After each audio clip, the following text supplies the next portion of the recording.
தங்கள் கழுத்துகளிலே சைனைட் குப்பிகளை கட்டி ஒரு இயக்கம் இருந்தது. உலக வரலாற்றில் எந்த இயக்கமும் இல்லை. அப்படி இருந்தார்கள். ஆக அந்த அப்படிப்பட்ட ஒரு போரமிக்காரும் இல்லாத அந்த மாபெரும் தலைவன் அவர்களுக்காக எந்த நேரத்திலும் எதையும் செய்யக்கூடிய லட்சோப லட்ச இளைஞர்களின் பெண் போராளிகளின் அந்த தியாகத்தை நான் நேரடியாகவும் அவர்களோடு உண்டு உறங்கி பழகியும் நான் பெற்றிருக்கிறேன்.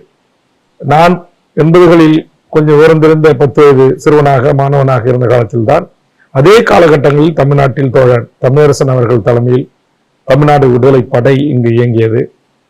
அதே காலகட்டத்தில் தான் 80களில் மருத்துவர் ராமதாஸ் ஐயா அவர்கள் வன்னியர் சங்கத்தை தொடங்கி சமூக நீதிக்கான போராட்ட களமாக தமிழ்நாட்டை மாற்றினார். ஆக என்னுடைய அரசியல் வாழ்வு என்பது ஒரு முப்பரிமாண ஒரு சூழலில் உருவாக்கப்பட்டது.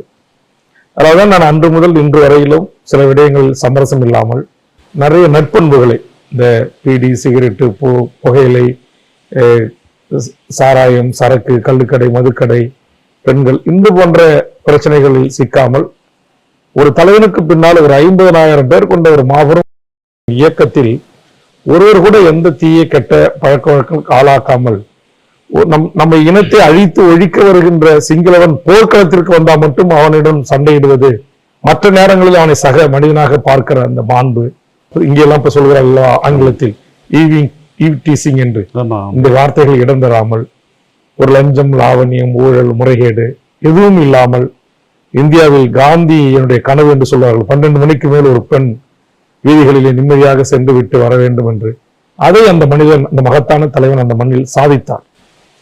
இந்த சாதித்த அந்த தலைவனை தலைவராக ஏற்றுக்கொண்டு வாழ்ந்த போராளிகளோடு தான் என்னுடைய இளமை காலம், ஒரு 10 ஆண்டு காலம்